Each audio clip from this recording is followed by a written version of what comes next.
सहनावतु सहनौ भुनक्तु सह वीर्यं करवावहै तेजस्विनावधीतमस्तु मा विद्विषावहै।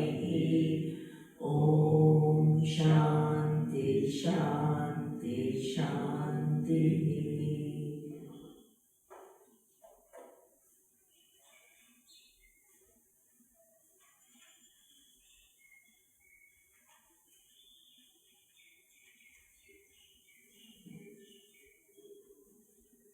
So what we saw yesterday is that the body, mind, buddhi, all of this is given to us to undertake the journey, and it's required to get to know our true nature. But the way Ishvara has set everything up, that the senses are outward and you come with an ignorance about who you are. So everybody starts with feeling small. And the only thing that we can impulsively do is engage with the world, because the world has infinite variety, and at different points in time we are attracted to different things, and that keeps us going. So it says, only once in a while there is a person who discriminates and asks the question, where does the whole universe come from? How did my body come? And how did my senses come? And how did the objects come? And who set it all up in a certain way? So, yena rupam. So, generally what happens is we have eyes and we see forms. Here, the wise discriminated person asks the question, how did I get the eyes? Whose arrangement is it? I didn't put it together. And that the eyes are able to see within a certain range. Who created this arrangement? So that means it's not just using what is given to engage with what is given. The person is asking the question, where did it all come from? And that's when one turns to Shastra, because the cause from which everything has come is not available to you as one of the objects. So you yourself can never figure it out. They come to Shastra, they come to teacher, and they come to know that this whole varied universe is just a play on one thing, knowledge and power. There is no second thing. All the objects, if you look and little scratch the surface, like Millie was saying yesterday, the body itself is just nothing but trillions of cells put together. But you didn't put them together. Each cell does its own job, and it's super intelligent. That the cell which is placed in liver knows exactly what its job is. And the cell which is placed in kidney also knows exactly what the job is. And they all coordinate with each other. And if there is any problem, as she was saying, there is also a mechanism for it to repair itself and to fight the disease. It's all Ishvara. Do you understand? It's not some, this is what is Ishvara, the manifest Ishvara. You scratch the surface of the body and you see this amazing work of intelligence going on right now. And you scratch the surface of the sun. The same thing. It's not just a bunch of hydrogen atoms. It's placed exactly at a given place. It performs so many different functions, not only providing heat, but also providing nutrition via plants, participating in rain. So what does it mean? Whether you look at the objects or you look at the laws, all you find is one thing, knowledge and power. But the knowledge and power is also in constant flux, because it has to keep rearranging the universe in keeping with the new causes which are created, incorporate the new causes to the past causes, which past causes for millennia over cycles of creation. That's why it's all knowledge. It doesn't lose anything. So what does it mean? All you find is this knowledge and power. There is no second thing. But that knowledge and power is also in flux. So what is that final truth upon which this knowledge and power also, which is in a flux, which is gunas. Gunas need noun to rest on. Like yesterday Swamiji was saying that when you say blue lily, lily is a noun and blue is an adjective. And what it means is that an adjective is just an incidental attribute because you can have white lily. So what does it mean? Blueness does not stick to lily. Lily can be white, it can be blue, it can be pink, it can be any color. So an adjective is incidental. Noun is, lily is the noun. It can be without any of the adjectives. So that means any adjective which is an attribute cannot just rest in vacuum. It needs a noun to rest on. Knowledge and power. What is the question of whom? The being. Now, knowledge and power is guna. So, it requires a noun. And the noun is existence and awareness. That is the only noun. There is no second noun. Everything else is gunas within that knowledge and power which has that capacity, creates what? Infinite variety of forms,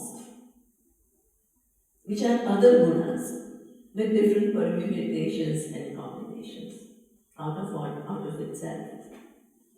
With different permutations and combinations, you see this varying judgment.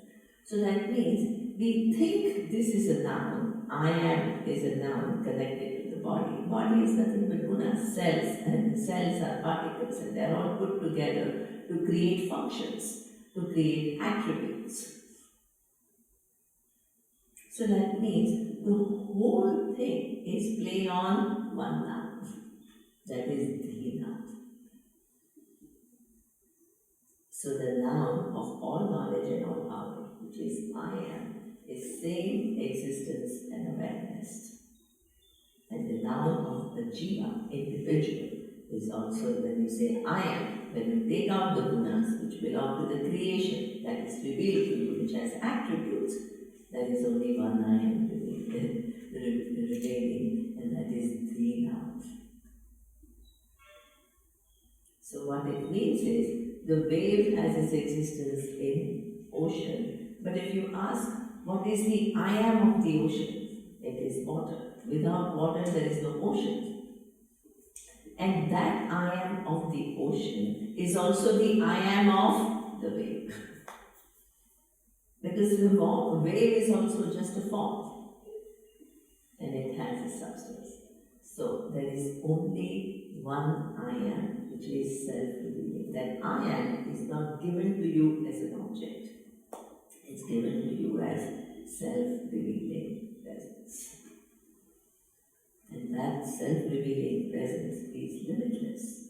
And what about everything which is revealed? Well, that is dependent reality. It has its being in this self-revealing presence. Advaita. So this is what only a few people ask this question. Where has everything come from? And they answer this question. Right? Only then they get the answer because they are searching. That's what we saw. Let's move to the next verse.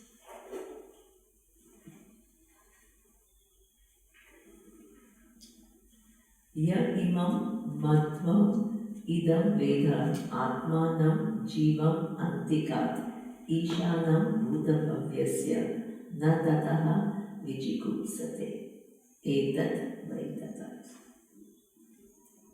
Okay, who wants to read the translation?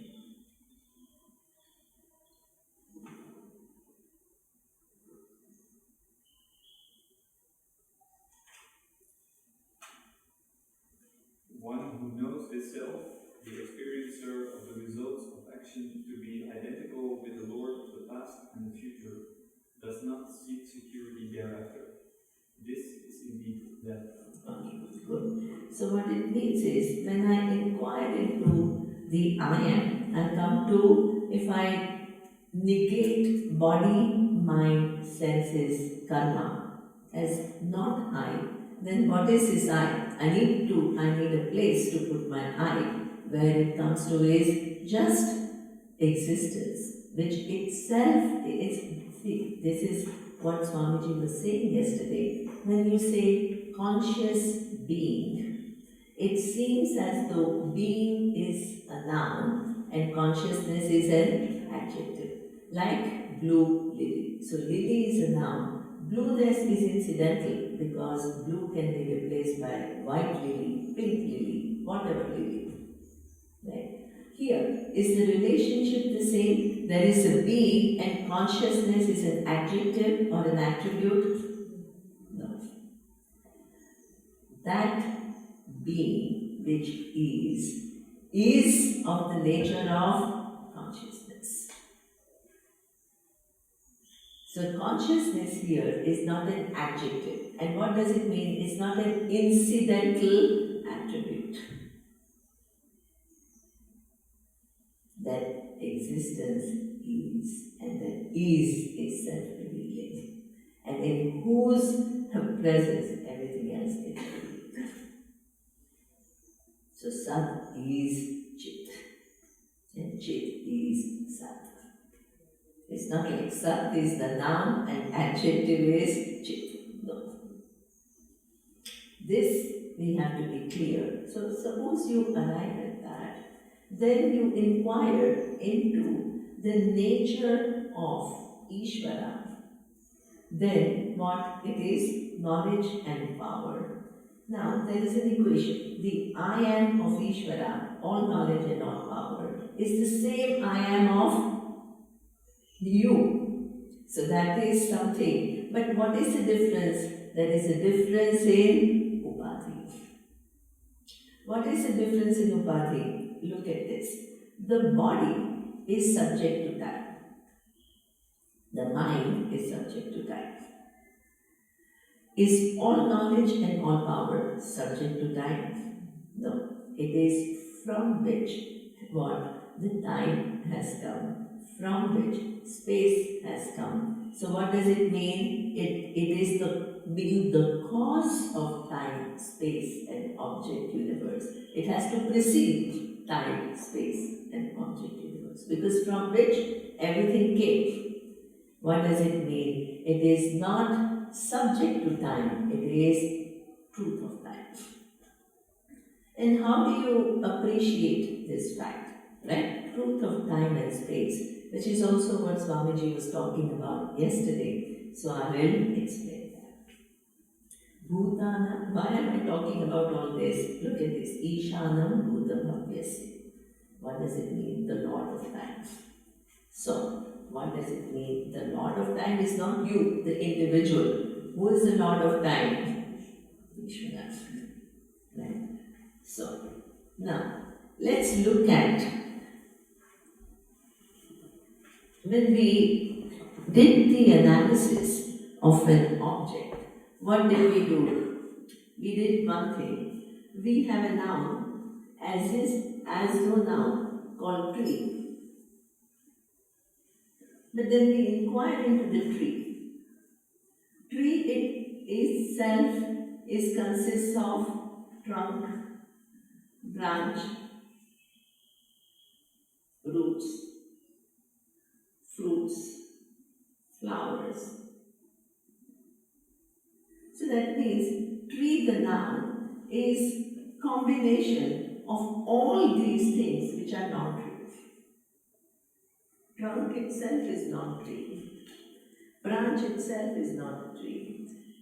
Root is not a tree. Fruits are not a tree. Flower is not tree. So everything which is non-tree, non-tree, non-tree, non-tree, non-tree, when it comes together, we get a noun called tree. You understand? So what does it mean? This tree is only Vakcha Ramana. It's a combination of different nouns.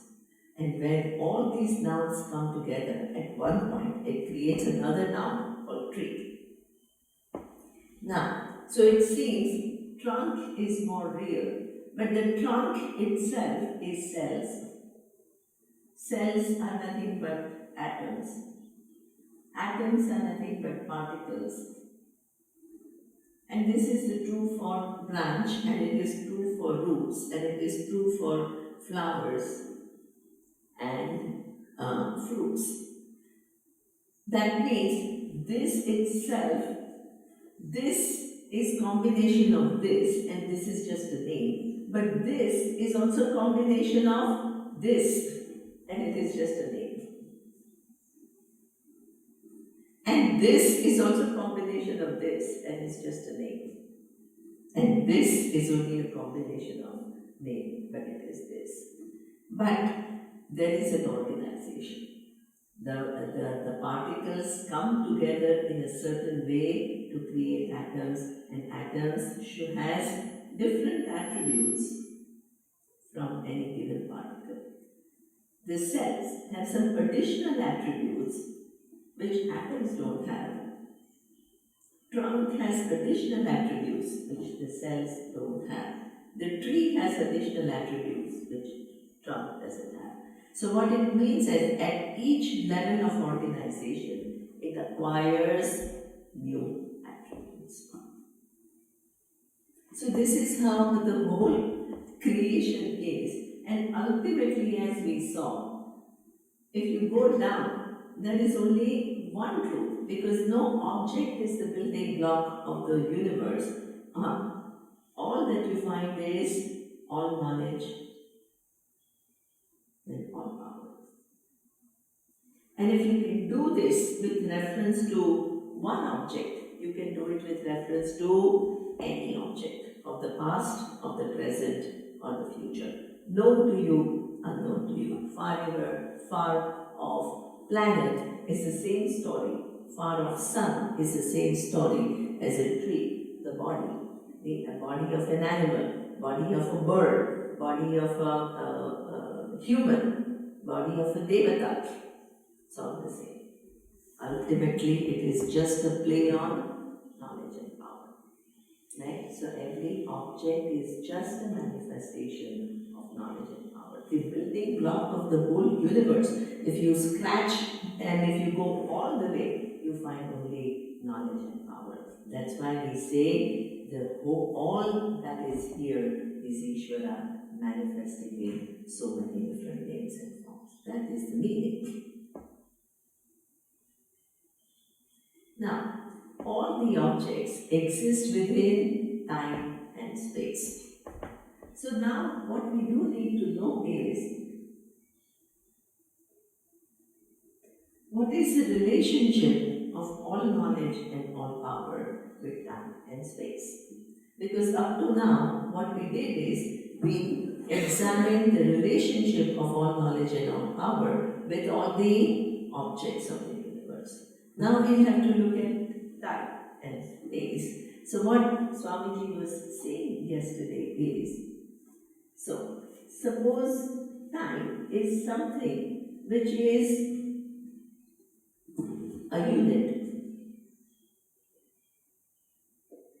So right now, suppose I say it is 9 o'clock. Suppose I say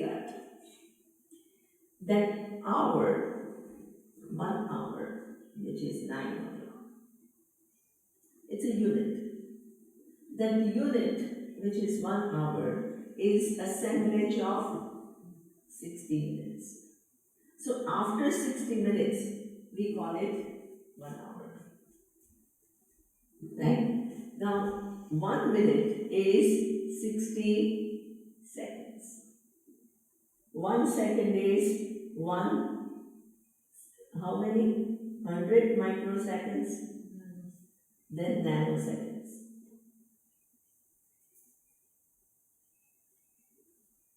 So what it means is the time, if you look into the time, the present, and and the present, when you talk about a unit, that unit itself is divided infinitely into units within units within units within units. But you don't only go down. Now, you can also go up. 24 hours become 1 day. 30 days become 1 month. 12 months become a year. 10 years become a decade. 10 decades becomes a century. Few centuries become a yuga. This is why when you do a Vedic ritual, they say first which yuga, Kali Yuga, and which portion of the Kali Yuga. They keep saying Prathame Pade, so the first part of Kali Yuga. Then they talk about which year, which day, whether it is Shukla Paksha or Krishna Paksha, all of this. And they say at this time, but the time is defined, they talk about this hour, this tithi, but they see this tithi in the context of this whole yuga.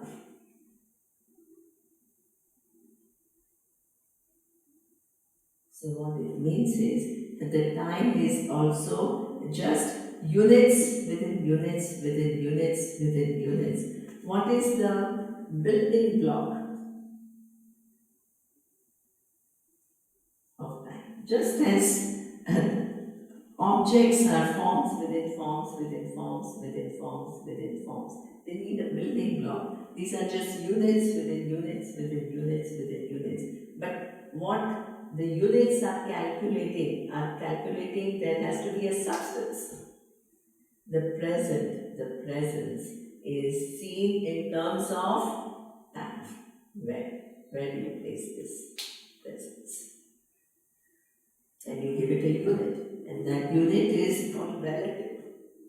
So that presence is Sat and Chit, upon which different units of time are superimposed. But who does this arrangement? Isha. Because it's not all random. It's not just whatever you feel like is time. No, there is an empirical time. This is why when a scientist wants to send a rocket to the moon, how many calculations they have to do? And if you deviate little bit in terms of your calculation, what will happen? Everything will go. So in India, 2-3 years ago, so there is like NASA in India, we have a huge center called ISRO in Bangalore, and there are a lot of very brilliant scientists there, and they wanted to send Chandrayaan to the moon. So a few years ago, they all did a lot of calculations, and Chandrayaan went to the moon, but it was because of some error in calculation, it was not able to land. Then it came back. Then the scientists worked for 3-4 years to find the error and to correct the error. How long did it take? All the brains together, all the teams together. And it took them 3 or 4 years, and then they were ready to send Chandrayaan again to the moon. And this time it was a success. It not only went to the moon, but it was able to land. Now, the head scientist of ISRO was interviewed because it was such a big news and it was such a big achievement for the whole nation that all over the media and on TV, the scientist was applauded and said, wow, what a brilliant job and all. And what he said is the first mission was a failure. And we applied ourselves to get the precision that is required. It has to go there, everything has to be calculated, which not only requires the understanding of the world of forms, but also the timing, that precision. And he said that when just the previous day we had prepared everything was done, and we were going to launch, and he said we had done everything we could do. This is a scientist of India, head scientist of ISRO. He says the previous day we prayed. We spent time praying. Who did they pray to?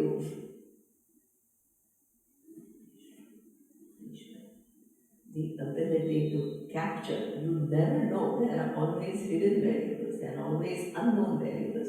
Human mind, you don't know whether you have captured everything 100% accurately or not. But little deviation from what is makes the whole mission totally unsuccessful.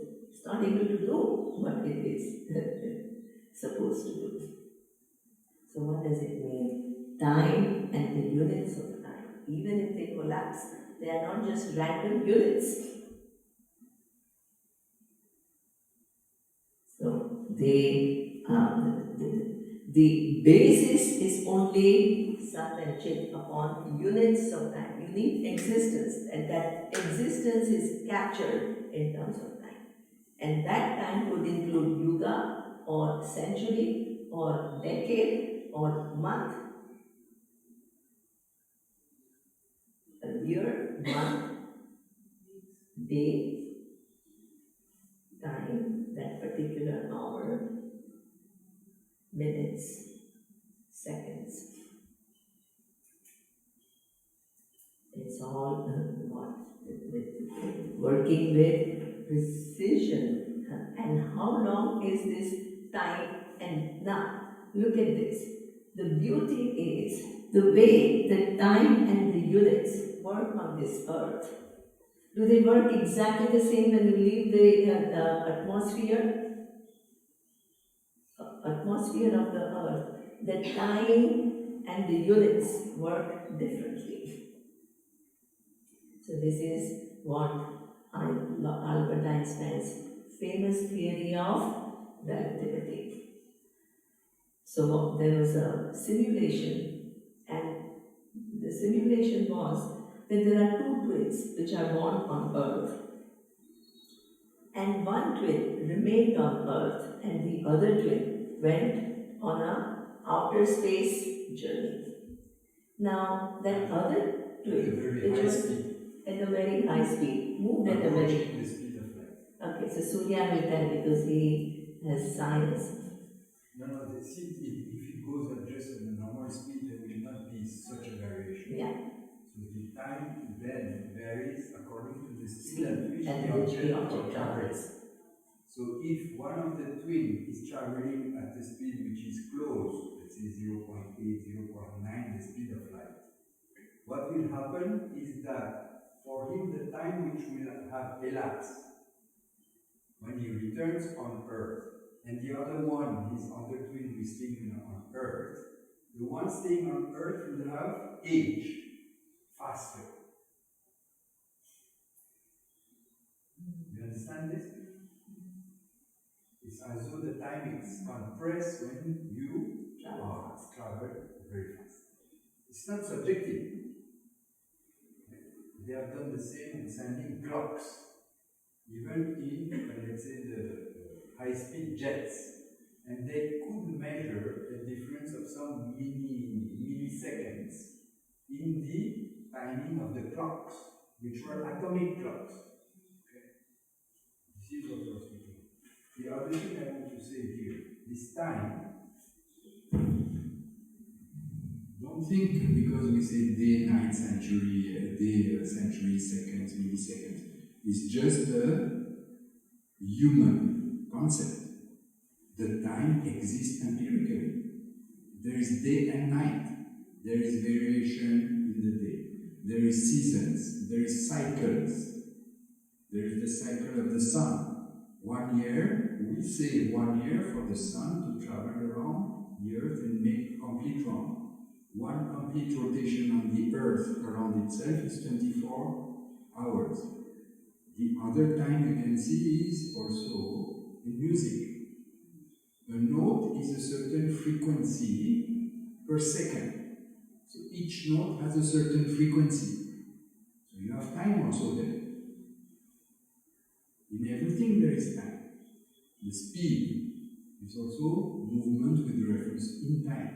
Okay? So time is not something, it's like it is empirical evidence. Yeah, exactly. That's why I brought the example of NASA scientists. It's not just random units, they have to calculate absolutely precisely to be able to do things. Little variation and everything goes off. Absolutely. Is it also possible to relook at the objects and then we go down, down, down? With time we go down and up. Yeah. Is there a possibility to go up also with the objects? Yes, perhaps. Suppose this tree, look at this. What will it give rise to? Huh? Huh? A group of trees? No. Yeah, it can give rise to forest. But the tree, Another seed. another seed, and then another seed, another tree. So what it means is, it keeps, this is how the universe continues. You have past causes, and then you have future things, this is an effect with reference to the past causes, but it becomes the cause for future effects. So this is how there is multiplication. Bahusyam prajayeti. It's not like Ishvara, all knowledge and all power, has to drop objects from the sky. That very effect has the potential to become the cause and multiply. Right? This is how it is. So that then it's, when you have an object, it's actually set in time.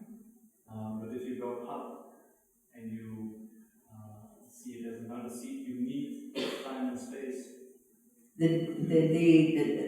seed, it all happens in time, right?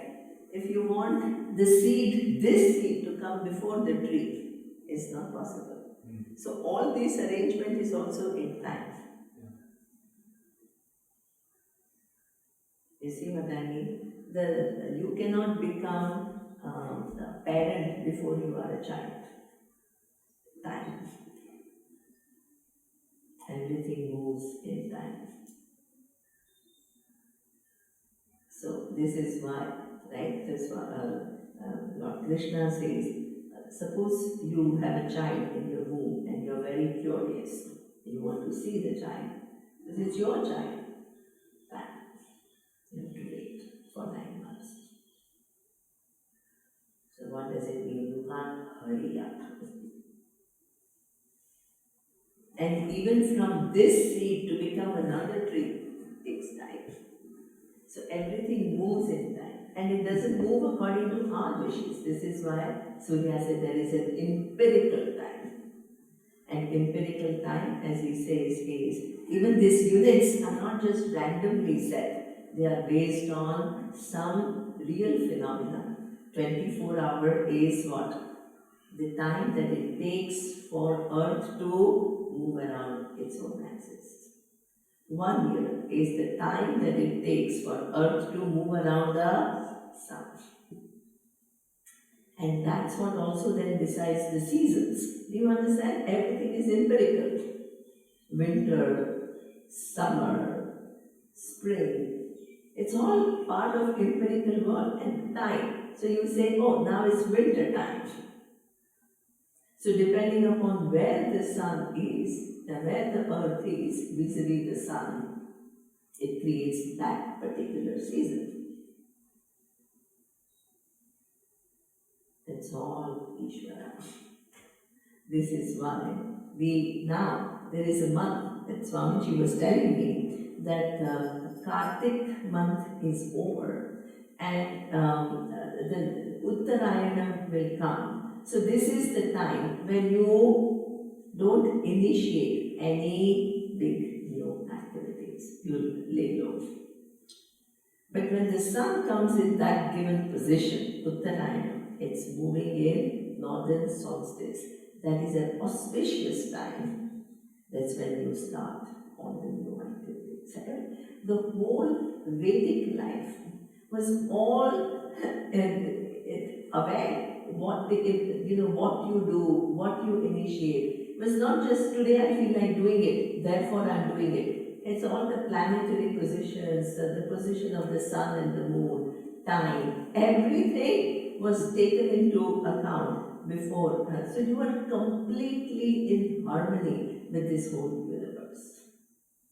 This is why in astrology, that the date or a time of birth is so important for you to have some and the planetary position at the time of the birth, which says a lot about where the jiva comes from. And what is, I knew an astrologer, and he said that, we know our life through our senses and our mind. If you're consulting an astrologer, the astrologer is seeing your life through Veda Chakshu. Veda Chakshu means because astrology books are all part of Veda Shakas. Through Vedas, and Vedas are knowledge of who? Ishvara. Because you don't know what are your past karmas, you don't know much. But when you see your birth on this earth from the standpoint of Ishvara's order, nothing is random.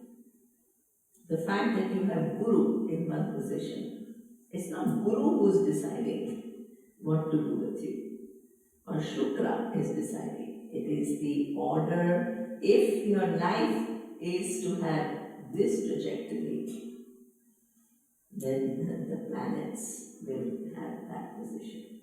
So what does it mean? It's not a cause and effect relationship. People ask this question very often. They say, how can a planet, which is Jupiter, which is far away from me, decide what my life is going to be? It's my karma which decides what my intelligence is going to be. And it's true, it's not the Jupiter who decides, it's your karma which decides what kind of inclinations you have and what kind of mind you have, what have you worked on, which now you have very naturally.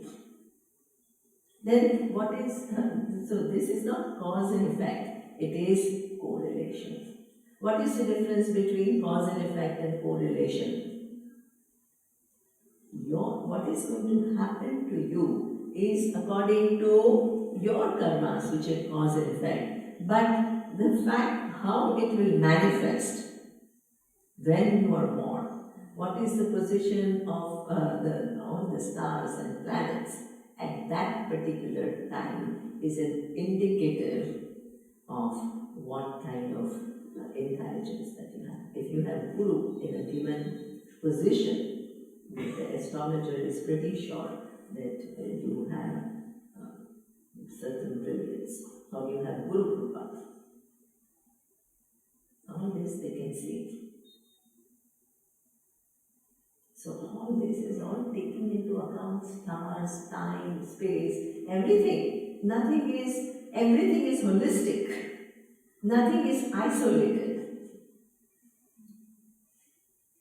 Your whole existence is seen within the stars and the movement of the sun and the moon and incredible. And you bring into your awareness all of this when you live.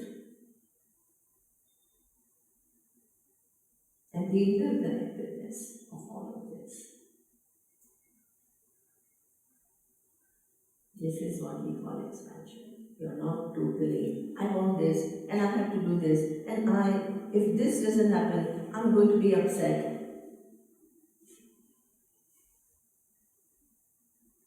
Like a frog in a well, thinking that the well is the whole universe.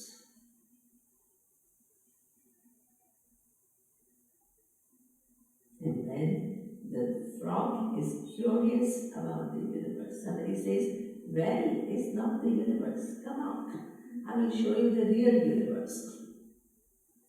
The frog is brought out of the well. The frog is too scared. What it is used to is only the well. Because that's the universe that he or she is familiar with.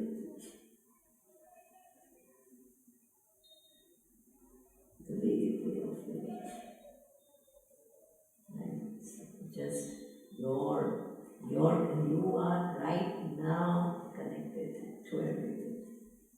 All of stars, the sun and moon, and the position they had at the time of your birth are indicative of what kind of life, what kind of punya, or combination of punya and papa you have, and general trajectory of life. No, just to add what I was thinking while Millie was speaking and now while we're discussing, that we lost the connection because we lost that we are part of nature or that we are nature as a person, and so we are. We are Ishvara. We don't say we are nature. Yeah. We say, if you use Vedic language, each object is manifestation of Ishvara. And each object, because it's all knowledge and power, everything is connected to everything else. We see sun as very far away, but with reference to knowledge and power, is there any distance between you and knowledge and power, and sun and knowledge and power? This is what Swamiji was showing yesterday. Two objects can have distance between one and another. But each object, does it have any distance with reference to space? No. But what I wanted to say is that we are also bound to a rhythm.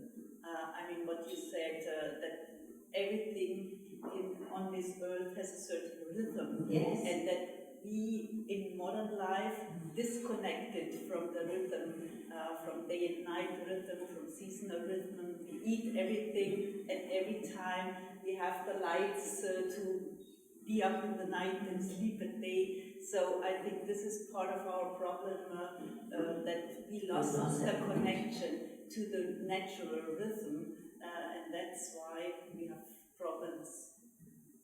So this is the thing, we are so removed from Ishvara's order. So removed. Our lifestyles are totally removed from there. Our understanding is totally removed from there. Our actions are not in keeping with Dharma. So everything has a certain rhythm and a certain law which governs it. And each law, look at this, it's not just independently and separately existing. What it means is that it can also, all the laws are network. So what it means is, look at this. If, as you said, we have lost that connection between day and night, so we stay up till 2 o'clock and then we get up at 11 o'clock. Right? It's not the natural rhythm. What is it going to impact? You're not following the natural rhythm. What is it going to impact? Your physiology and also your mental state. Do you understand? So even that, right, which is a physical law, if you disregard, where does it have an impact on your physiology and in your mental state?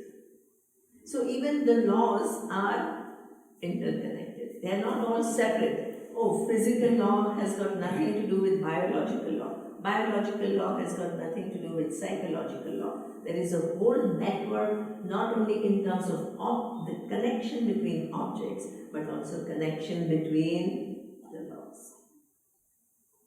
That's why going against dharma can show up in physical ailment. Physical ailment is physiology. This is something totally different, not doing what is to be done. This is why you can't totally only rely on this knowledge and power, because it's an interaction of many things.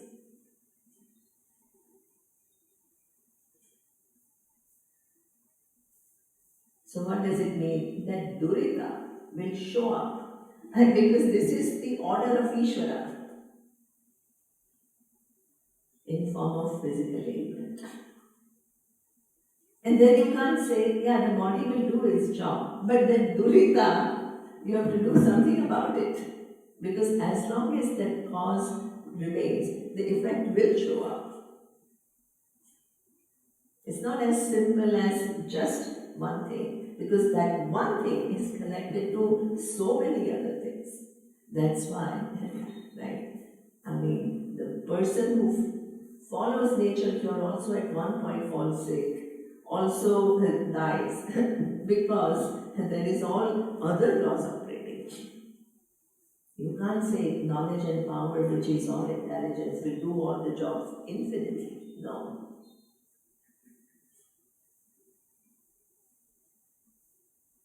So we have to refine everything a little bit with this Vedic vision. Then you are also given the capacity to intervene intelligently. So all this has to be taken into consideration.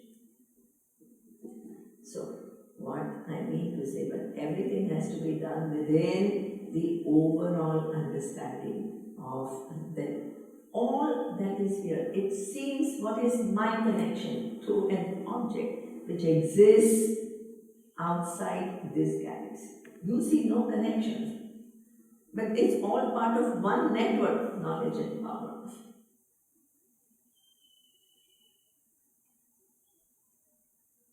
So this is where you have to see the time and the way it operates in this object world. It's all within the order of Ishvara. It's not just the objects, but the objects and their interactions with time. It's all integrated in knowledge and power. Space is exactly the same. Space is when you occupy this place in space. I occupy this place in space. What is the distance between you and me? Suppose you say 1 meter. It is the placement of object. This 1 meter, in terms of unit, what is it? 1 meter is how many centimeters? 100 centimeters. So after 100 centimeters, you call it another unit called 1 meter. 1 centimeter is how many millimeter? 1,000. 1,000. 100 centimeters. 100 centimeter. 1 centimeter is millimeter. How many? 1,000. 1,000. 1 meter is equal to 1,000. 1 meter. Okay. Now, 1 millimeter. This also just goes on. And here, 1 meter, you add 1 meter. Then what? Then at one point, you can't have that distance. Then you calculate, right? Sun, how far is it?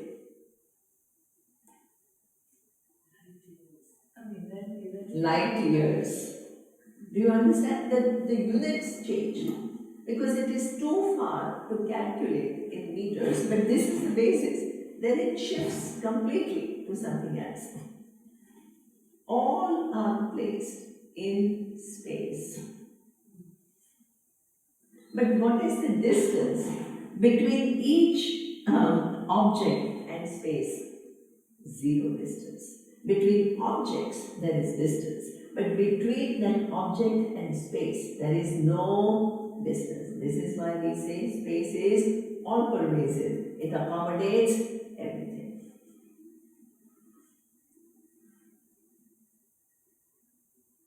That space itself is manifestation of this knowledge and power.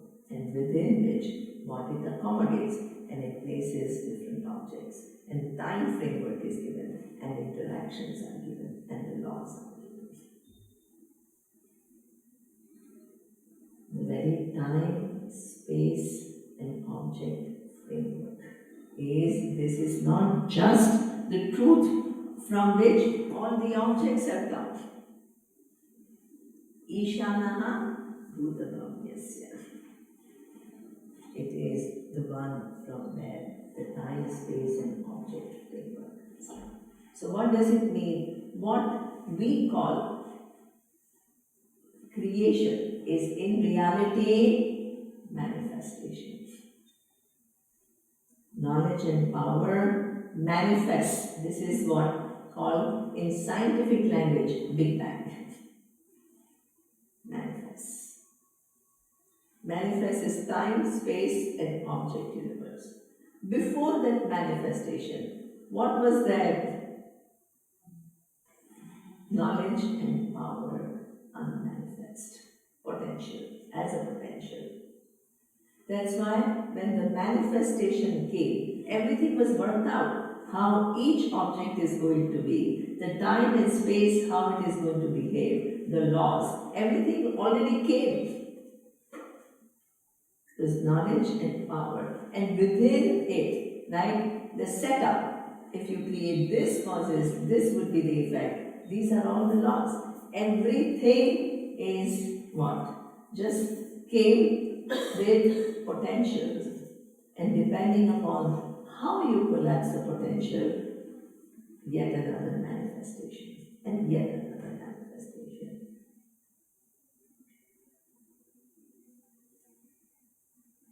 So what it means is that Ishvara,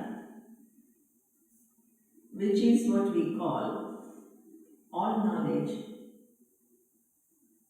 and all power. With reference to the universe, it is the cause of the universe. And universe itself is what?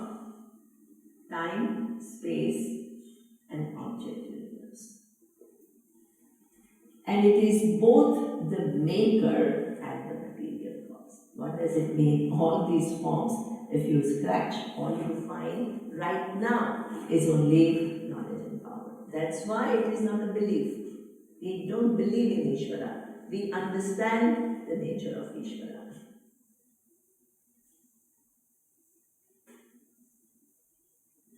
But before this universe came, this knowledge and power still existed. That's why it's the cause. The cause has to precede the effect. Where was this knowledge and power in its potential? What is the name of this potential? Maya.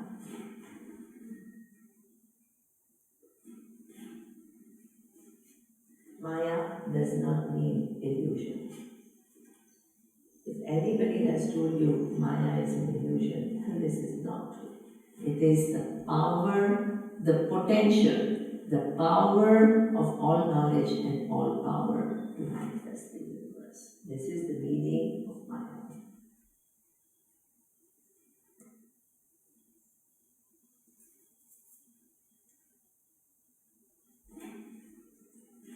Bahusyam prajayeti satapodapyata satapas tattva Taittiriya Upanishad. Knowledge and power which was in potential, let me be many. What does it mean? It just manifested as the whole universe.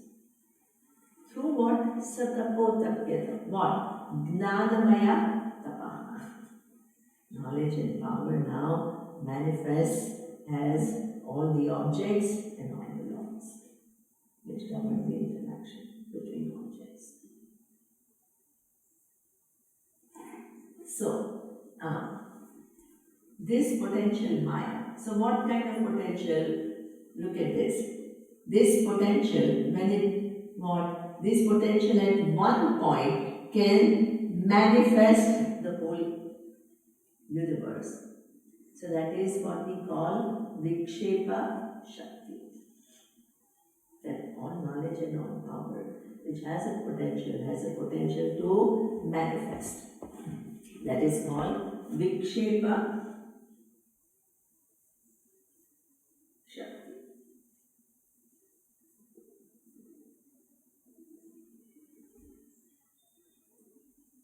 And if everything is just knowledge and knowledge and power has its being in Sat and Chit.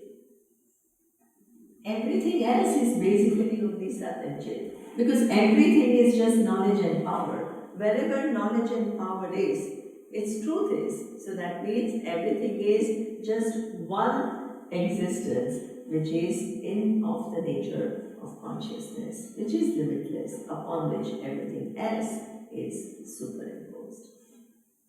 Or everything else is dependent. So that means, if this is the reality, every form, the question is, why doesn't every form know that all that is here is knowledge and power and its own truth is Sat and Chit?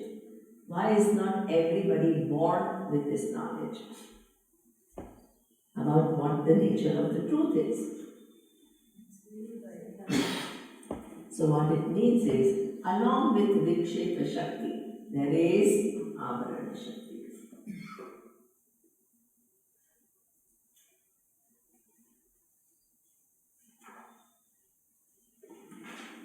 And what is Avarana Shakti? Each of these objects starts thinking, right? We being human beings, we start thinking, I'm only this individual. We don't see ourselves as manifestation of Ishvara, and by essential nature, Satyam Jnanam Anandam. Even though this is our truth, it is veiled from us. But if it was totally veiled from us, we are all doomed. A limitless has become so limited and is suffering and going in circles. That would be, then Ishvara would be a sadist. But even though it is veiled, there is a possibility to unveil it. But under certain conditions. That's what makes it interesting. It is covered, but not forever covered, till you choose to uncover it. So when you come to knowledge, what is happening? Whose help do you need to uncover, unveil? Ishvara, because it's his Shakti which has veiled. So you need Ishvara to unveil. We pray, Ishvara, what does Ishvara do? There is no doing. But if there are enough causes, what happens? If the question arises, and if you want to explore possibilities, options arise. Because you have created enough causes for it. Effects not show up. Then you have to still choose. There is a choice. And you have to choose wisely till you, at one point, this is why knowledge, you can't decide when I'm going to get knowledge. There is a certain, you can make an effort, but ultimately it is who removes this veil? Avarana. That's why we pray.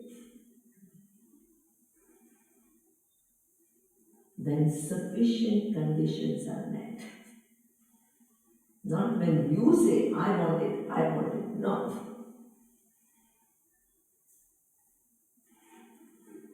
This truth becomes as clear as daylight. And then you wonder, how could I not see this? This is so easy. It is so obvious. Why was my mind on a trip? Even after listening to Shastra, I was going on imagining things. My mind could not capture this simple reality that Ishvara is showing me. It's so easy.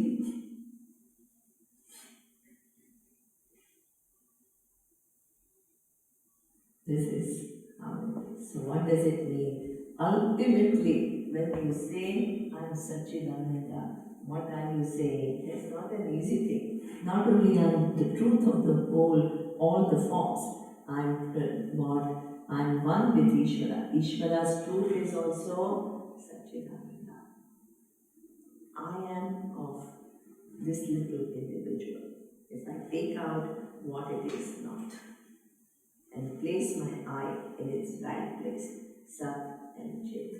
This Sat and Chit is the truth of all knowledge and all power, from which the whole universe has come, by which the whole universe is sustained, unto which this whole universe goes back.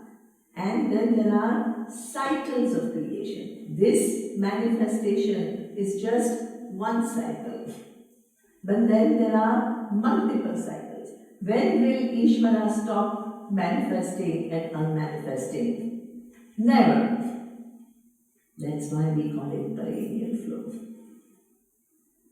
So when can you get out? Even if it unmanifests, all the potentials are still intact. So next time when it manifests, the same karmas which are in your account will manifest and give you yet another birth. So that means that with nature you can never get out. The only way to get out is knowledge. Do you understand the enormity of the fact that somehow Ishvara's order has brought you to this knowledge? And instead of seeing the enormity of blessing, if you keep telling yourself, oh yeah, this is too difficult. Oh, when will I ever get it? If you were not eligible, you would not be here. According to Ishvara's order, something that you have done which gives you an opportunity to listen to this. Own it up.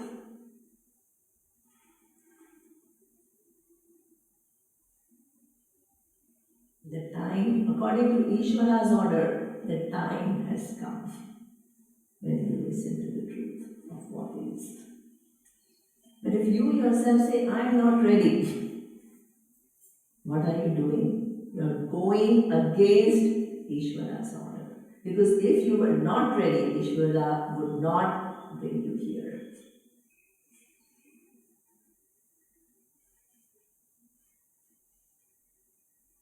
Simple. Okay. So give up all of this and just let the magic work. Let the magic work. How long will it take? Perhaps one lifetime, perhaps 2 lifetimes, who knows? Perhaps tomorrow, who knows?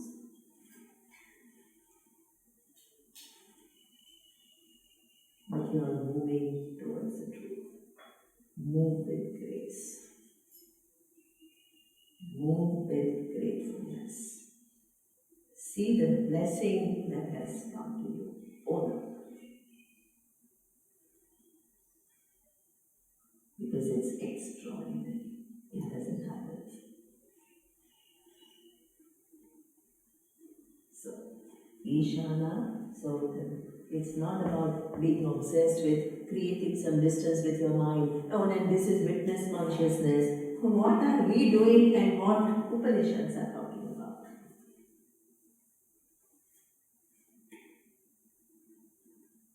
It's talking about you. It's not some distinct from your thoughts and whole life goes in witnessing your thoughts. What?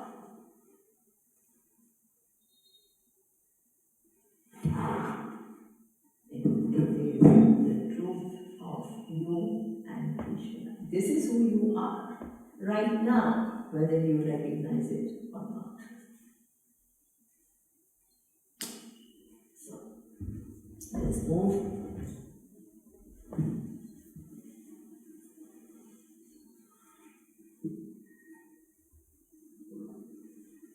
this idea that until you recognize this, there is what? The cycles of birth and death that is explained through an imagery. A lovely imagery, let's look at it. Urdhva Mula Avak Shakha Eshaha Ashwataha Sanatanaha Tateha Shukram Tad Brahma Tat Evam Amritam Uchyate Tasmin Lokaha Kshitaha Sarve Tatku Na Atyeti Kaschana Etat Vaitata.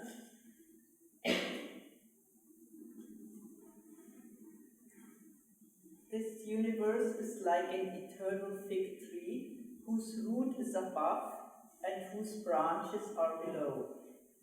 That root is pure consciousness. That is immortal. That is indeed said to be Brahman. All the birds are based on that. Verily, nothing ever goes beyond that. This is indeed that. Okay, so what it means is, this banyan tree imagery is used to show something. Banyan tree can be taken as your individual life or the universe as whole. Let's take your individual life.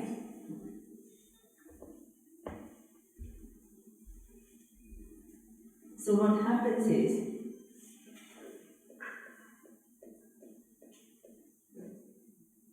what is so special about banyan tree?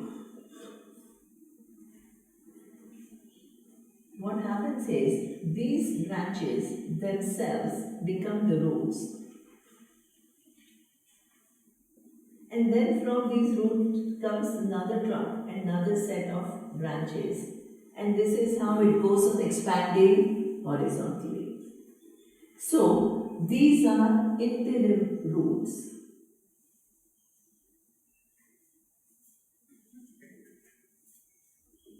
And what are these interim roots?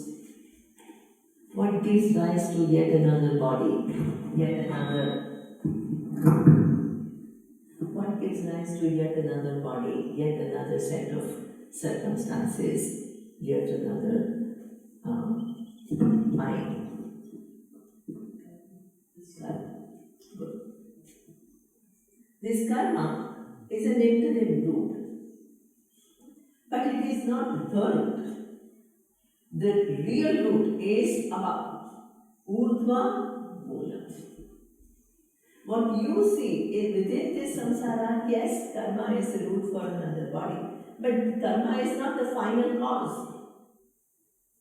Urdhva Mula means something which is not available at all here, in the sense that it is none of this. Neither it is the root as such, nor it is a trunk, nor it is the branches, nor it is fruit, nor it is flower. It is none of this. It is Urdhva Mula means Brahman.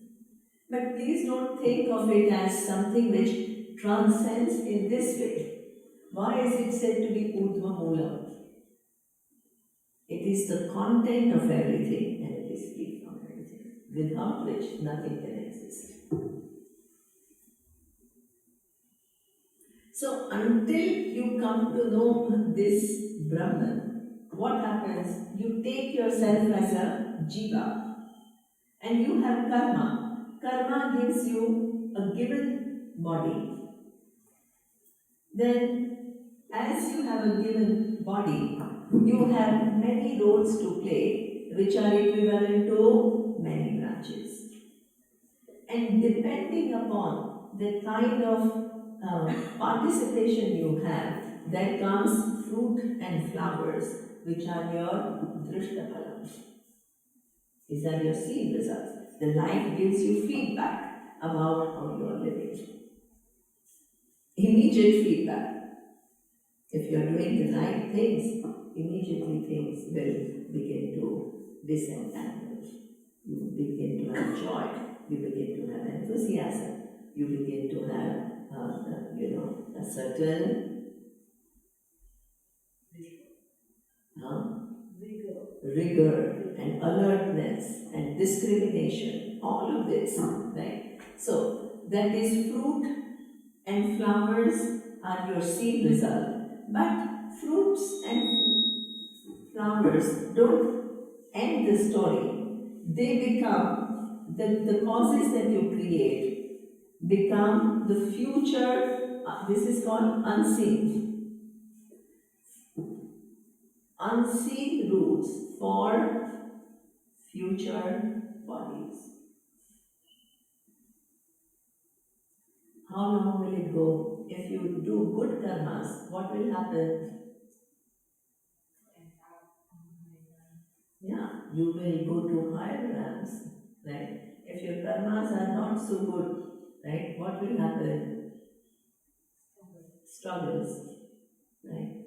And sometimes lower birds, another yonis, which are lower than human yonis, where there is more suffering, no free will.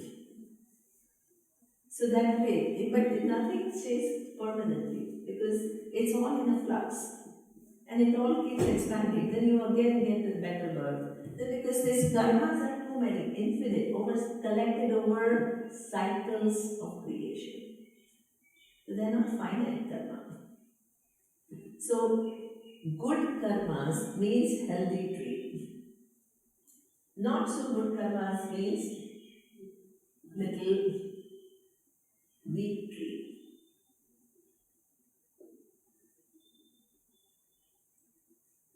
Then how will you ever get out of it? Karmas cannot take you out of it. Karmas will only give you better births. Because karmas create punyas, and punyas can be encashed in form of better birth. The only way to get out of this tree of samsara is what? Knowledge. And what is the knowledge? The whole tree is there as long as I inquire into it. The minute I inquire into what is this tree, it all collapses into one Brahman, which is the only thing which is there. Everything else is just a play on how things are assembled by knowledge and power. So what does it mean? As long as the world of forms seem real to you, it's endless, and you keep participating in this world of forms. You keep getting feedback in form of punya and papa, drishta and adrishta phala. The only way to fell this tree is to the real mula, which is urdhva. The real cause of the tree, which is urdhva, doesn't mean it's above. What does it mean? It is in and through the forms, but it transcends the forms. It is free from the attribute of forms, upon which all the attributes exist. Itself is free from everything. So this is the imagery. So right now, in this Kathopanishad class, what is Nachiketa? What was Nachiketa? What did Yama offer him? Goodies. What did he say? Goodies I'll have. It's okay. I don't mind having goodies. But that can't be the final thing. I want an answer to this. Because this, once you know this, the whole puzzle of life is solved. Once and for all. Why? Because there is no world. What is the meaning of the world? There is no meaning of the world. All that is here is Ishvara. There is no second entity. And the truth of Ishvara, which happens to be your truth. Where is it available to you? That truth is available to you as self-revealing I am. What is the mistake you make? That self-revealing I am, which is the truth, which is Jagat Narayana, you take it as just this one body. And you live from this ignorance. Anadi ignorance. But it is not Ananta. It goes when you inquire into it.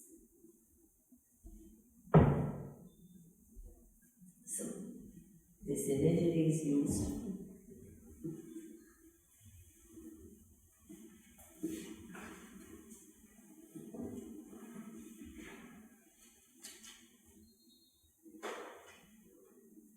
Next verse. Yadidam kincha jagat sarvam prana ejati nisrutam mahadbhayam vrajam vidyutam yaha etat viduhu amritaha te bhavanti.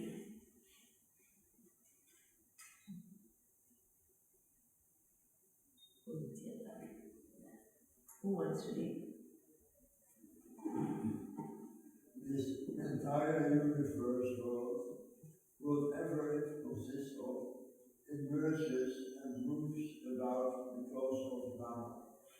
It's a great terror, like a person with upraised thunderbolt. Those who know this become immortal. Okay. So what it means is, in this tree of samsara,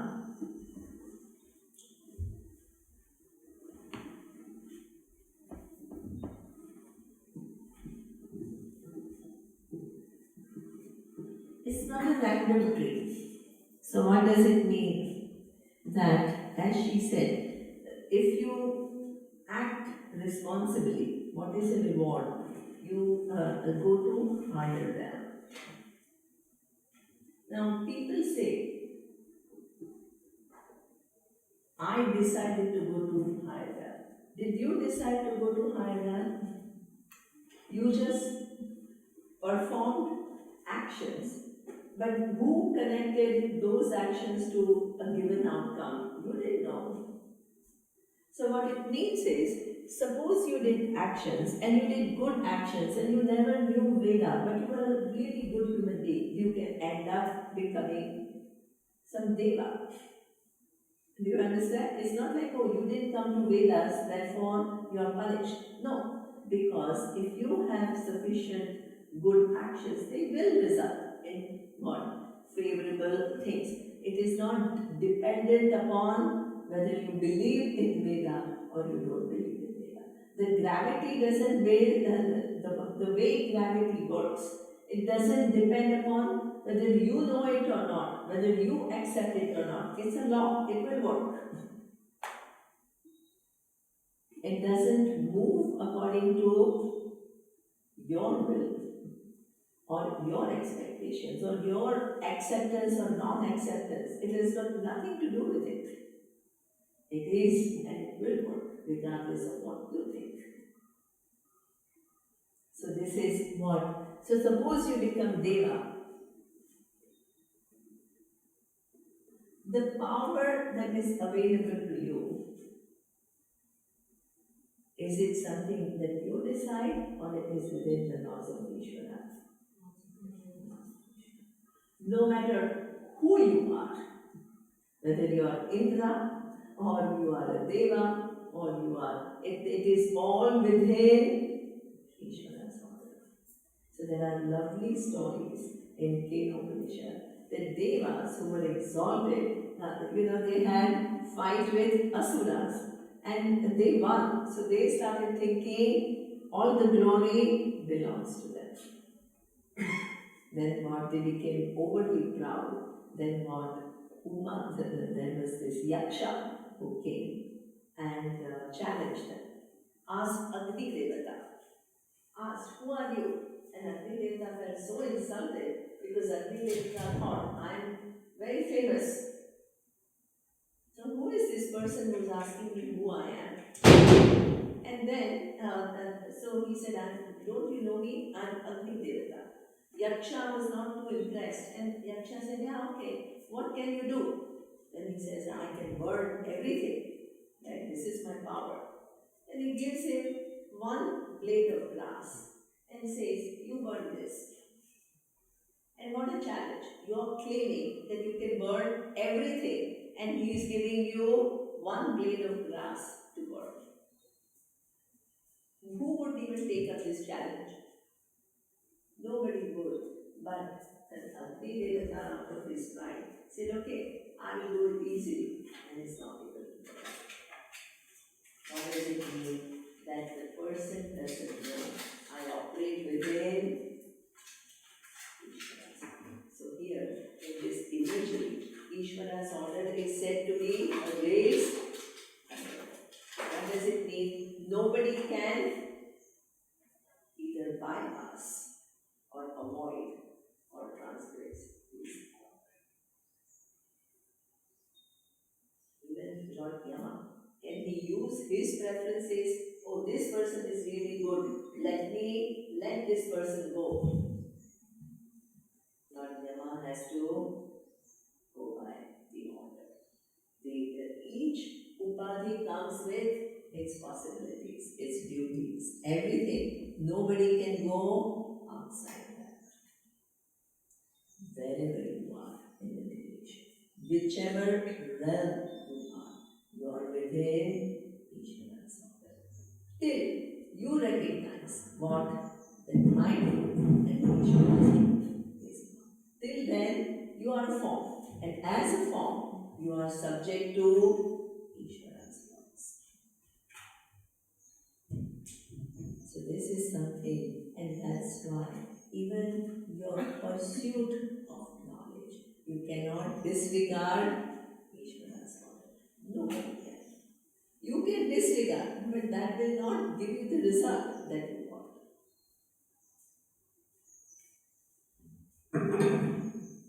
So that is something that we need to understand. If you cannot outsmart Ishvara, understand what Ishvara is and move along with it. Because that is way to infinity. There is none. Anya pantha ayanaya vidyate. What does it mean? There is no other route to freedom. First align with Ishvara as an individual, and then get to know that your Swarupa and Ishvara Swarupa is one. There is no other way.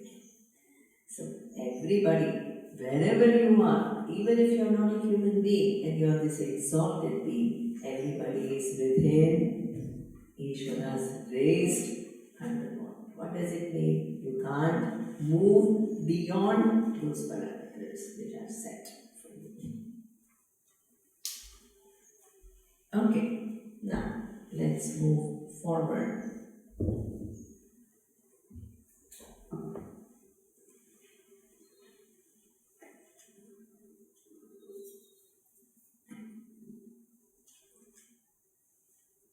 Hamsaha, Shuchisat, Vasusat, Antarikshat, Dhyota, Vedishat, Atithi, Duronasat, Nrishat, Atsutat, Sadhyaha, Vyoma, Abja, Goja, Rutaja, Adrija, Rutam, Bruhat.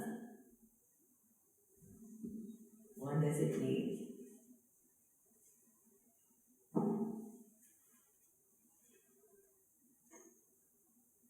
This infinite reality dwells in heaven as the sun, in the interspace as the wind, in the earth as fire, dwells in people, in gods, in sacrifices, and dwells in space. It is born in waters, is born as sacrificial as a source, and originates from the mountains as rivers. What does it mean? Where is this reality that we are talking about? It is in and through everything, right? So what does it mean? This infinite reality dwells in heaven as the sun.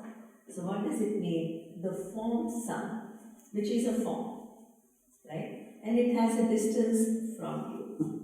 But the sun has its being in what? Knowledge and power. And you have your being in knowledge and power. And what is the distance between you and sun, which is antariksham, has its also being in knowledge and power. So from the standpoint of knowledge and power, what is the distance? Zero. This is what Swamiji was talking about. There is zero distance between, if you see in terms of form, there is a distance. But in terms of the knowledge and power, there is no distance between what? You and the sun, and the antariksham is anything which exists between earth and all the heavenly bodies. Then, look at this. On this earth, you have different species. What are the different species? Human, we are mammals. So, there are so many different species, but they are divided in 4 categories. What are the 4 categories? Udbija. What is Udbija? Which is born of sea. So, the entire tree kingdom. Andaja, which is born what? Eggs. On eggs. So all the birds, they lay eggs, and then they come from the egg. Egg fertilizes, and then it comes out. Then you have Jaranuja. What is Jaranuja? Mammals. And what are these mammals? They give directly birth to the child, right? The cow gives birth not to first egg, and that egg comes out, gives birth to a calf. The same form comes, Jaranuja. And what is the 4th one? Shvetaja. What is Shvetaja? Shvetaja is all that is born of humidity, bacteria, viruses, all of that. So what it means is that the 4 kind of species, those 4 different categories, and within those categories, thousands of species. They all look very different. It looks as though this mosquito is so different from me in terms of form, but in terms of the presence of knowledge and power, that same knowledge and power manifests as an individual, as Andaja, as Shvetaja, as Udbija. It is in the sun, it is on this earth, it is in between, everywhere. Then what? Then it is also in form of ocean and rivers. So that means it is easy to understand that knowledge and power manifest things which are alive. But what about insentient things like rivers and the ocean? And the sun is actually just nothing but hydrogen atoms. So where is knowledge and power? It is all insentient. And where is chit, consciousness, in any of that? So we make a division. What kind of division? Living beings and non-living beings. In living beings, you can understand the presence of and the arrangement of all knowledge and all power. And you can also understand the presence of consciousness, which is the final building block of everything. But in insentient things, how do you understand the presence of intelligent order? So I did a class for kids during COVID. And there is one way that I was trying to communicate to them that all that is here is Ishvara.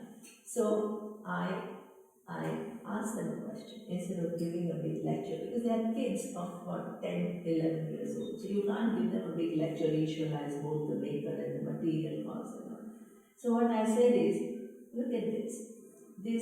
I asked them, how are rivers formed? So that they knew a little bit. So they said, yeah, because they go to their geography class or whatever class they go to, they know. So they know that they said, yeah, the ocean water evaporates and it forms clouds, and those clouds come as a rain, and when they fall on high altitude, it creates glaciers. They knew that. those glaciers, from those glaciers come the river.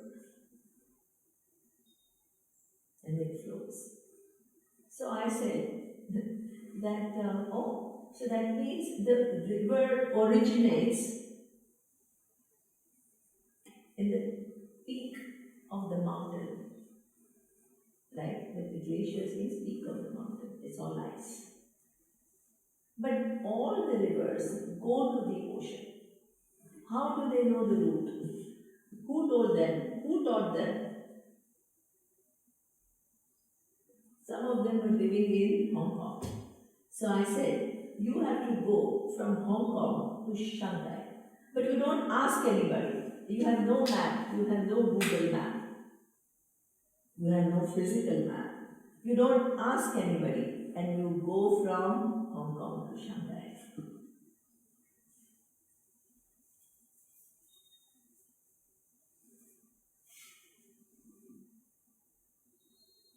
They immediately understood. I said, how does the river, which is originating in the glaciers, knows like Ganga?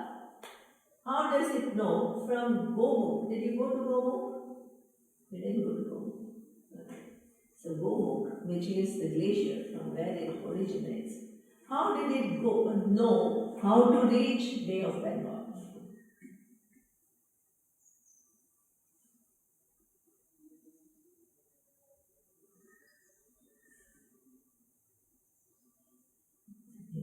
Yes, river is insentient, but it is manifestation of Vishnu. That the sun does its job of evaporating the water. And then what? Creating rains, and those clouds have to burst at a given point in time, according to seasons, according to the times. It doesn't just happen like that. Everything is involved. Time. Then it has to go to a given place, which is the high altitude, where it will form into ice. Then this ice has to melt and create a river. And the river has a trajectory. It goes back into the ocean. It finds its way back into the ocean. Sometimes it is rolling Ganga, sometimes it is very placid, sometimes it goes through mountains, it finds its ways, sometimes plains.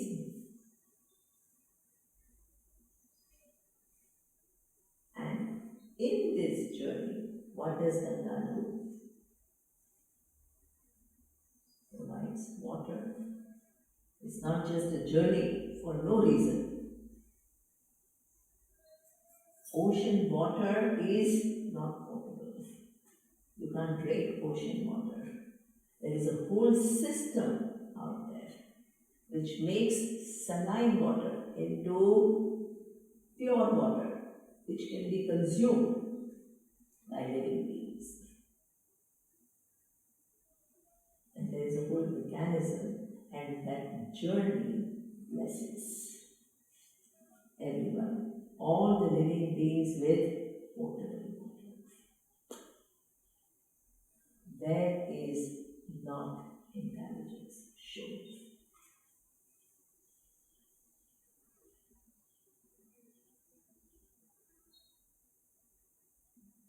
In sentient beings as well as insentient beings. River is insentient. What does it mean? When you throw all your junk, it's not telling you, stop it. Because if you don't stop it, your life is in danger. It doesn't say that. It's not able to say that. That's why insentient. It's not able to communicate. Does it mean there is no intelligence?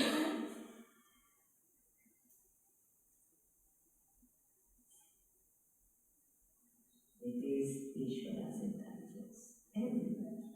What is the difference between sentient and insentient beings then? There is presence of Satchidananda everywhere. There is presence of knowledge and power everywhere. What is the difference between sentient and insentient beings? Sukshma.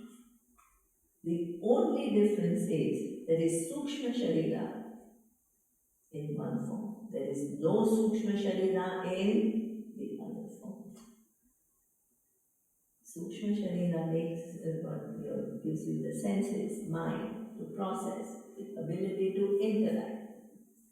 That is prana. And prana, every Sukshma Sharira means that Sukshma Sharira is given to you for a given length of time. Somebody was telling me, I think Julie was saying, my dog was 20 years old. 20 years old, everybody said, oh, so old. And if a human being is 20 years old, what you will say? Oh, it's so young. What does it mean? Lifespan range. Prana. Till when can you use this senses? Till when can you use this mind? Till when are you connected to a given body? It's also within Ishvara's order. There is a range, which is each species has a different range. But within that range, each individual has different lifespans. Details within details, within details, within details. Just nothing. Everything is nothing but just this knowledge.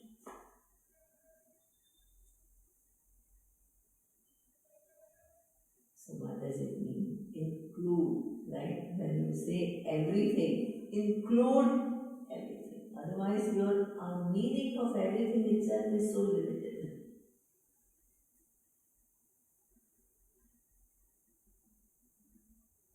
Everything is what this reality, both the realities, knowledge and power and existence, and which is consciousness, which is limited, shine through the whole Jagat.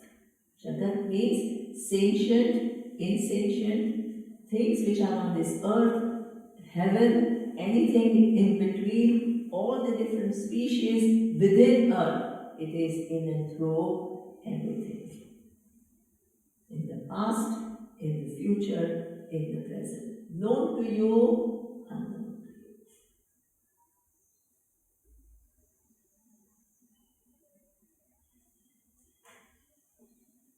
So what yesterday Swamiji was saying something which was beautiful. What he was saying is, it seems when you are thinking of tree, and then when you are not thinking of a tree, it seems to be outside awareness. Then you are thinking of a rock. So rock is inside your awareness. The tree has gone outside your awareness. Is it true? No. What is true then? It has gone outside your thought. It has not gone outside your awareness. What is the relationship between thought and awareness?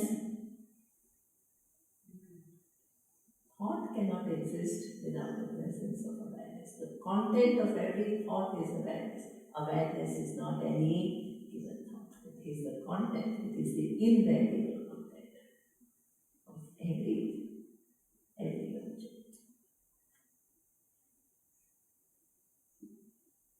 So the end of prana is end of this given physical and subtle body.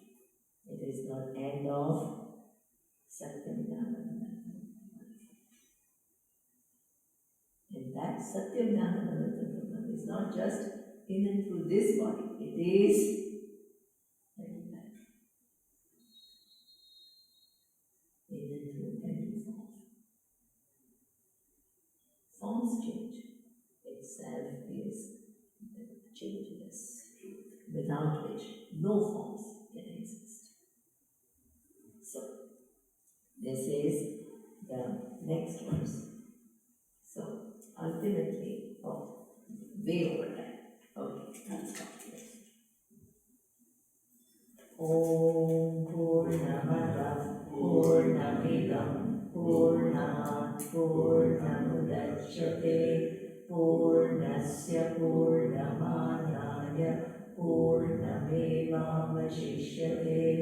Om Shanti Shanti Shanti. Om Shri